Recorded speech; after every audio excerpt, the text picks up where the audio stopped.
from the book of Jeremiah, the 8th chapter, 20th to the 22nd verse. It reads, "The harvest is past, the summer has ended, and we are not safe.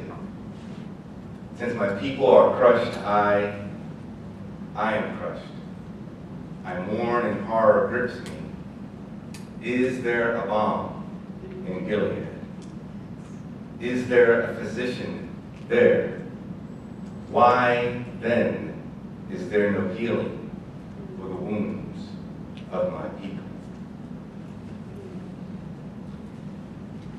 For we, who are a shade darker than blue, death has always been white. For us here in this nation, death has always been white, white like the cotton we picked, that laid the economic foundation of this nation, white like the sugar we also processed, that today is the cause for so much of our disproportionate heart attacks and disease. White like the bread sold in the markets in our neighborhood, contributing to the killing rate of diabetes in our community. White like the paper upon which legislation constructs the limitations of our freedom. White like the police departments that kill us at will. Death is white, but our lives are black, and they matter. And it is this truth that we must ever remind ourselves and this nation. We are in survival mode. A people traumatized, terrorized, and rendered seemingly powerless to stop a bloodshed that every other day gets shed anew. We send our children out of our homes in fear, worried that this may be the day that they will not return and their name rendered a hashtag in social media. You see, for even when we surrender,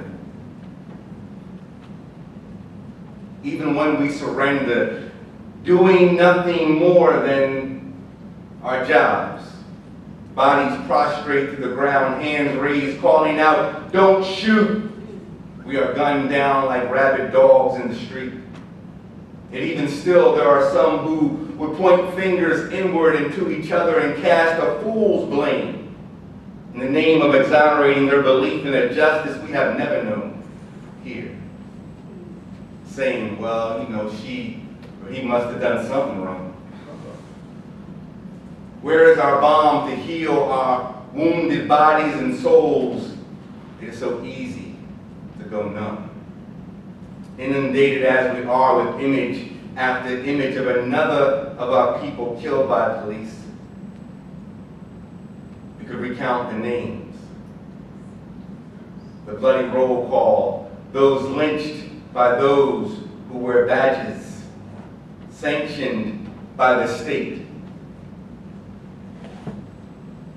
The U.S. Justice Department recently completed an investigation into the Baltimore PD, having now done about a dozen such times in the last few years, telling us what we already know. So the question becomes, what now? Where is the justice?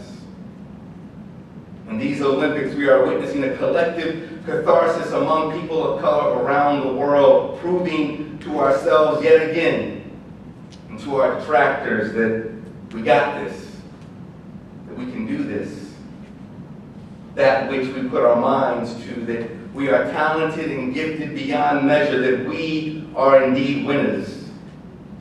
And when the rules are equal and the judging even and consistent, we can not only compete, but we can and will excel. At the same time, we are witnessing the pain of our people across the world in the persons of Oscar Figueroa, the Afro-Colombian weightlifter who won gold for Colombia. And upon knowing that he had clinched the medal, broke out in tears. You see, for in Colombia, people of African descent are discriminated just as we are here. Or Sister Rafaela Silva, from Brazil was the first to win gold for her country. Found this on a blog written by a black woman, anonymous, but the name of her blog is called Black Women of Brazil, where she says, women who look like Rafaela Silva and come from her poor favela background are rarely seen in protagonist roles in film and TV. And when they are featured, they are usually the help or some sort of sexual vixen. Women who look like Rafaela Silva are more likely to be raped and or killed. Sounds familiar. See, Black Lives Matter worldwide, and as we watch the world unfold, we are forced to ask, whose God sanctions this? As must do the Palestinians must ask that same question while they face an oppression by those who proclaim themselves to be God's chosen people. Here we are in a nation that proclaims itself to be one nation under God, indivisible, with liberty and justice for all. Yet all around us we are divided. Whose God is this? Whose God is this that sits back and grows fat from the blood of our children's bodies slain, sacrificed on the altar of the American empire? Whose God is this? Is this our God? The God of our weary years, the God of our silent tears. Where is our God? And I wish I could hold that question so we could really feel and appreciate what it means. The truth of the matter is our God is with us. The ancients called him Emmanuel. Our God is with us. She is here with us, between us, who lives within us, cries with us, who knows our sorrows, whose breath is the very air we breathe. And when we say we can't breathe, she understands. Who dies with us and is resurrected in the protest of our every generation. Ours is a God of justice, a God of love. Sometimes I wonder if we have misassessed what love means. As a child in the church I grew up in, we were taught in Sunday school the golden rule: love your neighbor as yourself. So often in that little black church in South Jersey, those black mothers taught us to emphasize loving our neighbor. We didn't spend so much time talking about loving ourselves. Yet that is where the gold is found in the golden rule. See, Asaba Shakur said it best. He said, nobody in the world, nobody in history has ever gotten their freedom by appealing to the moral sense of those people who are oppressing them. We grow up king in our effort to evidence our love of our enemies, but King's idea of love was a bit more complex than that.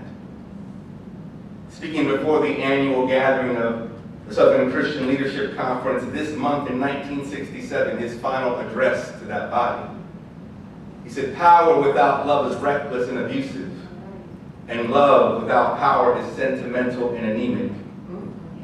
Power at its best is love implementing the demands of justice, and justice at its best is power correcting everything that stands against love. So let us love. Let us love, and in loving, let us pull together the community we need at this very hour. The harvest is past. The summer is ending, and we are not safe. Since my people are crushed, I am crushed. I mourn, and horror grips me. Is there a bomb in Ferguson, in Flint, in Texas, in Baltimore, in Los Angeles, in New York? Is there a bomb here in Philadelphia? Let us love. This kind of love And in loving, let us find that balm. Let us love like black folks should love. A love as delicious and nourishing as home-cooked meals with the table spread and laughter in gut-felt portions shared freely. A black love as brilliant as Morrison and Baldwin, telling truths in ways that are as eloquent as we need. A love as bold and defiant as Sandra Bland in herself, her person, her words, her devotion. A love as magisterial as the Simones, Biles, and Manuel, breaking records and breaking down boundaries, redefining the possibilities of blackness and excellence. The love that is felt. That our love be so strong and clear and resilient that it's felt in Brazil, in the favelas, in Haiti, in Zimbabwe, in Mozambique, in Libya, in Palestine. When we love like this, when we come together in this kind of love, in the love community, we create the bond that can heal us even as we are wounded daily. A bond that can inoculate us against the poison of our oppression, that gives bravery to the bereaved, dignity to the despised, and love to the hated. When we touch each other's hearts, we tap the very power that can change this nation. Indeed, the only power that can change the world. This is the love I see in those behind the movement for Black lives. Those who are the marginalized within the marginalized.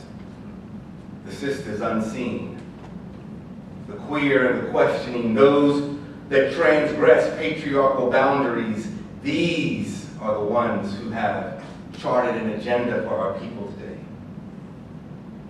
Whose rally cry is one given to us by our dear sister in exile, Asada Shakur, who said, "It is our duty to fight for our freedom. It is our duty to win." We must love each other and support each other. We have nothing to lose but our chains. It is our duty to fight for our freedom. It is our duty to win.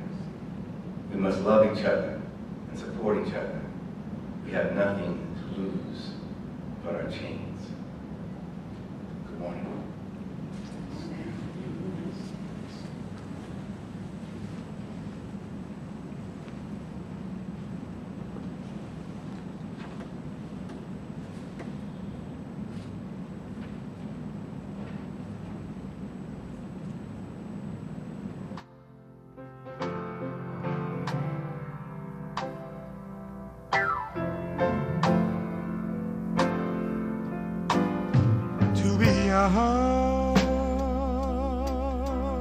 Gifted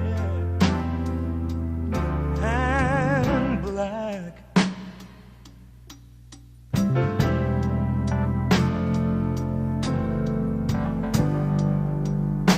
oh, what a lovely, precious dream.